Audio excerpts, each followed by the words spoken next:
Tyrone Gethers Jr., your host of The Source of Inkwell, live on KUAW, Knowledge, Understanding, and Wisdom. This is your urban community radio station. This is your voice here in the city to speak to you about issues with you and for you. Now, today, you can check out this broadcast a number of ways. You can hit us up on KUAW.org, type in Listen Now. You can also go to KUAW Radio on YouTube. You can also follow us on Facebook and do KUAW-LPFM 98.5 on our Facebook live stream. Follow us on Twitter and also on TuneIn app. Type in KUAW. Please call in at 816-599-6893 for any questions, comments, or concerns. Or if you want to email, please email us at KUAW985@gmail.com. Also, we are looking for donations. Please donate to this station so we can give you more content, such as the content that you have right now. Now, today is a special broadcast. This evening, I have Bishop Eric Morrison. Now, you may know him as a local minister here in the city, but also he is running for the office of Governor of Missouri. Governor Yes, sir. of Missouri. Now, I met Bishop Morrison about 4 years ago when you ran for the first time. Yes, sir. And we met, had a conversation about his platform, just he and I. And then he actually called in to KUAW. I think it was KUAW's second year of existence. Wow. And you called in, and we did an over-the-phone interview. And it was received pretty well. So welcome back. Thank you. Thank you for having me back, Tyrone. It's good to be here, and I'm grateful and humble to be here. Yes, sir. Man, I thank you for being here as well, too, because when I got the phone call from your aide saying that you're coming in live, I had to get down here. So first off, yes, sir. You are a minister. Yes, sir. And you're transitioning from ministry to politics. What made you make that move? I am, I want to say it, that I was looking at it like that. Right. At the outset, that I was moving from ministry to politics. I guess it was in 2017, early 2018, I heard a gentleman that was running for a public office get referred to as a servant. Mm-hmm. And that brought in a sense of peace for me, because I couldn't understand why the calling that was on my life originally would change so dramatically like that. And what it turned out to be, when I heard that word, the word is, it's said many times in the Bible, and that's servant. And so I said, oh, so I'm not going from ministry to politics. I'm just going to another platform to be a servant to people. So it helped me in that transitional thought pattern that I was having, because I was fighting in my head, like, why do I have to go into politics now? Which it really is, you're going to be a servant. You're still going to be a servant to the people. So that's what helped me. I like that. And it's like Word also said, you're just enlarging your territory. Yes, sir. Enlarging your reach. Yes, sir. And you can also use, politics to, kind of spread the word even more. Right. Okay. Now, I got to ask this question now. You're doing the position of governor. Yes, sir. Okay. So out of all the political positions that are out there that's on this ticket right now, you got governor, lieutenant governor, you got state senate, state rep, all these positions. What led you to say, hey, I want to be governor? Let me say this to Missouri. I want to say it to Missouri in broad. And then for those that understand the core of my belief, and the core of my belief rests upon the death, burial, and resurrection of Jesus Christ. And so in that, other people can identify to what a calling is. Yes. So that was a struggle in 2016, a little bit after you had met me, because I was just trying to embrace the fact that why would God call me to this seat and not to other realms? Well, we're and I'll say this because there are some diamonds in the rough, Tyrone, right now, people that are in the council positions, the representative seats, the Senate seats, the Congress seats. There are people that are just diamonds, and able to help people on all levels that are already there. And so for the calling to come to me and say, I don't need you at the representative level, I don't need you at the council level. This is the Lord speaking. I need you in this seat. And so that's the transition from the pastoral seat to the governor's seat. And I really believe that in this time that I'm in right now, I have the competency, the capacity, the fortitude, the wisdom that is necessary, the passion that is required, the knowledge to understand what's going on and to help Missouri out, especially during this time that we're in right now. And that's what we need too. I mean, 'cause like compassion, because I hear a lot of people saying that our elected officials seem to lack compassion, especially during this time with the COVID-19 pandemic and also with the systematic racism and the police brutality that's been coming out. People are actually crying out and saying, hey, look, we need compassion in these elected positions. So it's good that you're saying this part of your platform. Yes, sir. Now, with saying that,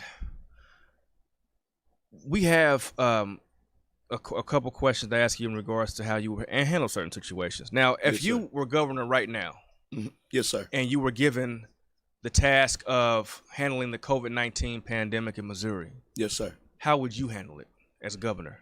I'm governor right now today Right. with COVID-19. Yes.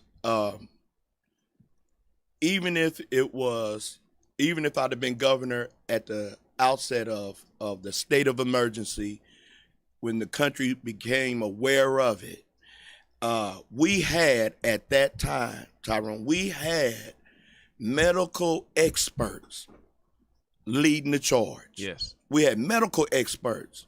And so wisdom, out of the wisdom, and even today, presently, it should rest in the knowledge and understanding of our medical experts. How would I handle it? I would surround myself with medical experts and let them say, hey, Governor Morrison, this is the best way for us to handle this right now. And I would listen to what they're saying and then convey it to the population in the state of Missouri. Okay. Yeah. So basically, to sum that up, I could say that as a leader, you would take on the role as a servant to those who need to be in that position to make that decision. Absolutely. Yes. Absolutely. So I don't know radio, broadcasting. I cannot go over there and sit in your seat and function Right. in the capacity that you're functioning in right now. No way. I can't just switch over. But what I can do is come over there and sit there and then have you pull your chair up right next to me and speak to me so I can speak to everybody else. There you go. So you're going to lead with science and lead with medicine. 'Cause I know that was a trending thing. How people were saying that this thing is science. And yes, it should. Yes. This is a medical piece. So yeah, I mean, I think that gives comfort. So I think if the roles were reversed and you were governor right now, leading with the experts, it might look a little bit different. Now, as far as schools. Yes, sir. Now, same thing with the pandemic. Schools are having questions about being open. I know under the current administration, he's allowing the schools to pick and decide what they want to do. Now, already, I mean, I'm a classroom teacher myself. I'm hearing certain teachers and parents say, one, we don't think it's safe, or two, you have all these districts doing different things as far as school openings. So how would you address the whole school opening piece? And as complex as it is, and no one has a clear or a concise pathway to the solution of what to do about the education in the state of Missouri or even abroad right now. So you have to take in, me as governor, take into consideration, number one, the child. Yes. You got to take into child's consideration. What are you going to do to provide safety for this child during this COVID time? Again, I got to keep my medical experts abreast. And they have to keep me abreast. What is the likelihood of this child contracting COVID and then bringing it home to their siblings, to their grandparents, or whoever their guardian is? Well, it's likely they will. Yeah. So now it's not so much that the child can function, it's what happens when the child leaves the environment of the school and having been exposed to the coronavirus. If you can't get past that, then I think it's probably not beneficial to open up and bring a lot of kids in if you can't safeguard the parents and the other siblings. You know, I'm just thinking along the lines of what these medical experts are literally saying. Yes. And so, and then, of course, geographically, that's one of the other things that we're hearing people talk about. Geographically, it's not as hard hit in this area, right? Versus other areas. Other areas. All right, and we know those other areas happen to be more or less wealth disparity areas, poverty-stricken places. So those places that exist, you'll also find it's going to be harder to get teachers to those particular kids and keep them abreast in the curriculum when other schools are participating. I don't think it would be fair not to leave these kids out because COVID has hit this area harder, and you're just going to move on with these kids when I think, now this is just me and this is the pastor's heart talking, it's illegal for me to take care of something that's fine, then first taking all my resources and turning my attention to the worst. Yeah. Let's take care of those that are in the worst condition. Let's get them up because it's going to be easier to handle the others along the way. I heard an educator say this, a principal, matter of fact, and I'm going to go ahead and say his name, and then he can dislike me later.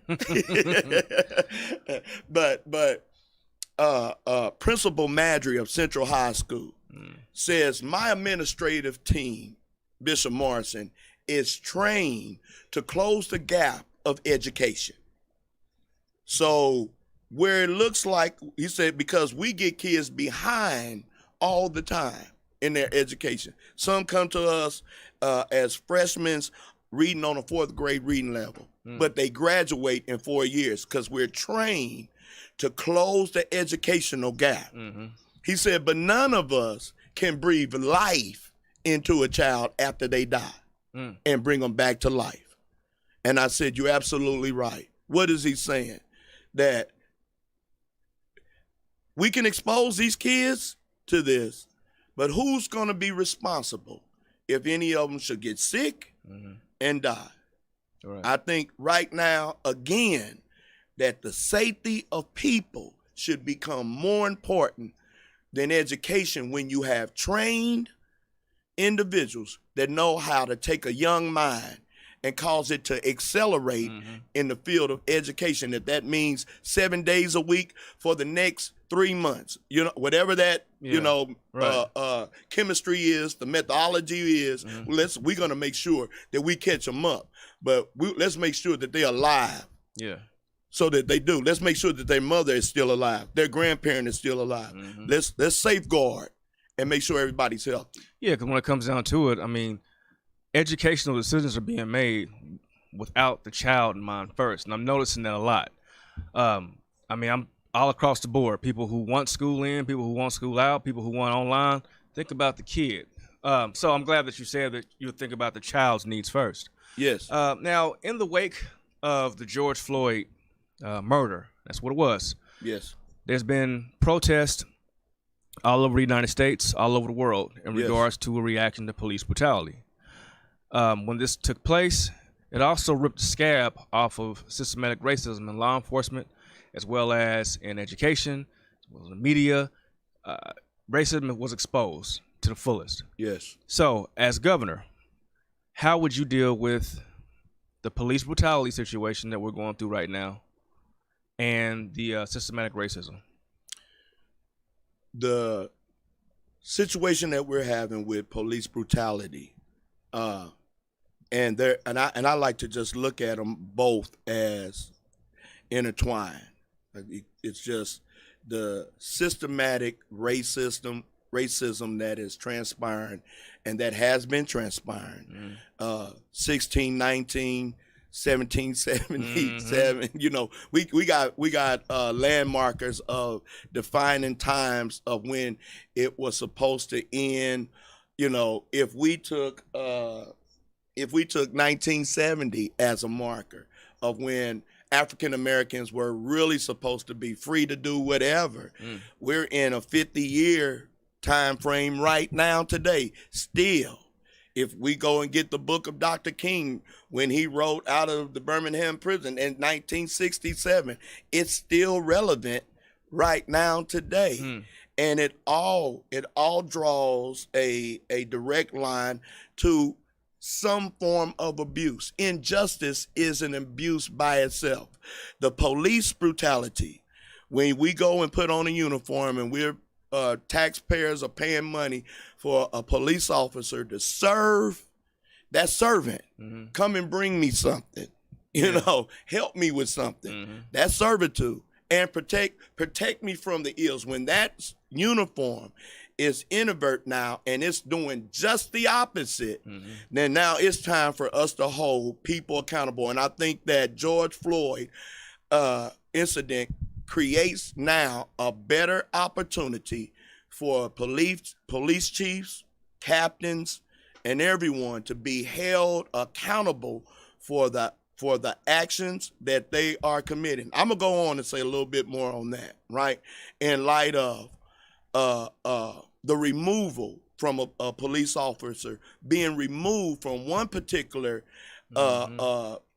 department and then going and serving in another department somewhere else. Yeah. That those particularities need to be vetted, and that person cannot no longer. And I think that when we as a community and citizens find out that police officers are no longer getting away with looking in the cameras as if, you know, I don't know why I got that camera on because I'm gonna get away with it anyway. When that mentality, when that stereotypical thinking is crushed, other police officers that had that same ideology, I can beat up an unarmed black, brown man and get away with it. When they see that that is not going to exist no more, that they're going to have to go through the due process of law, just like everybody else that commits a crime, and be incarcerated, be charged, found guilty, and incarcerated, then we'll begin to see now a shifting that takes place where we get back to officer friendly in what we used to call when I was growing up. We saw them, we lit up, we was happy, we wanted to be policemen and all of that. That's when that happens.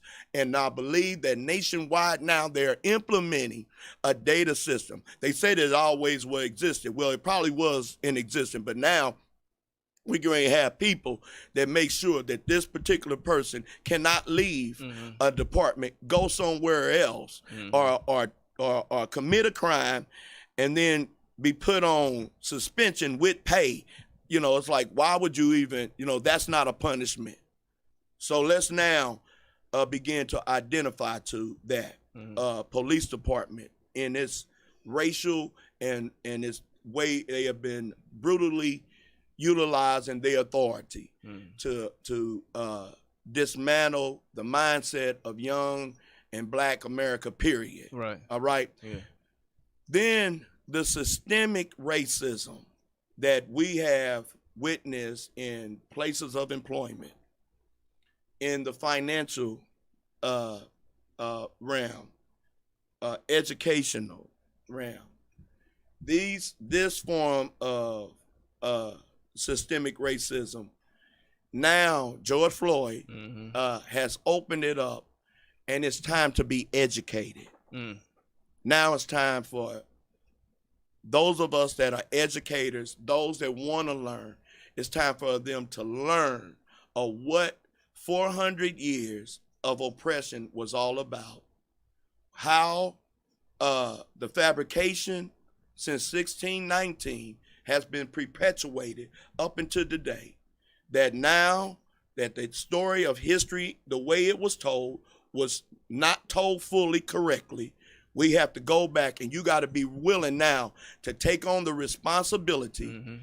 You know what I mean? You got to, they just have to take on the responsibility now to know that that was a lie. And we're ready to learn how to cohabitate in the same place equally. for the days and the years to come for this next generation to see. Y'all broke, opened the box, and you fixed what was broken. That's right. That's what the generations need to see. George Floyd, and I've said this, I don't know how much time we have, but I said there have been many of black men that have been caught, killed and caught on tape. Mm-hmm. I said it's just amazing how this happens along the lines of a pandemic as well. There's been exposure to the lack of resources that have come to a community that created a cry of people all over the world. I didn't know y'all had it that bad because of the systemic racism when it comes to resources. Yeah. Intentionally depriving communities and people from having a holistic life.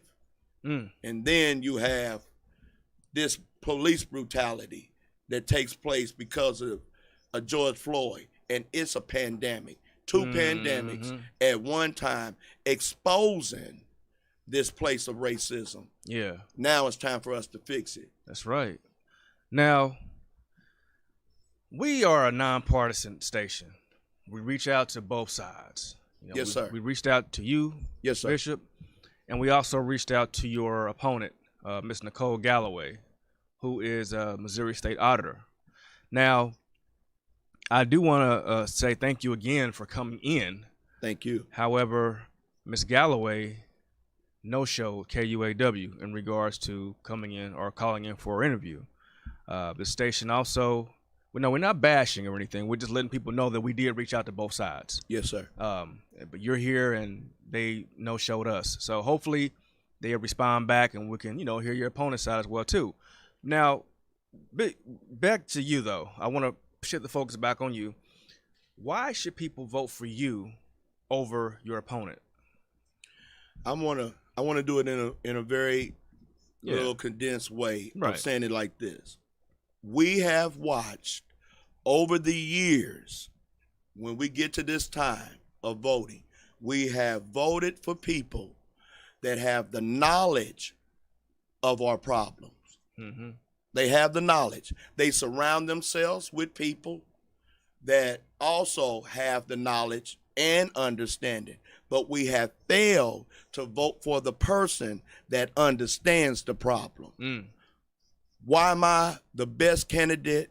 Why am I the best governor for Missouri during this pandemic that we're in right now, Corona, as well as protests?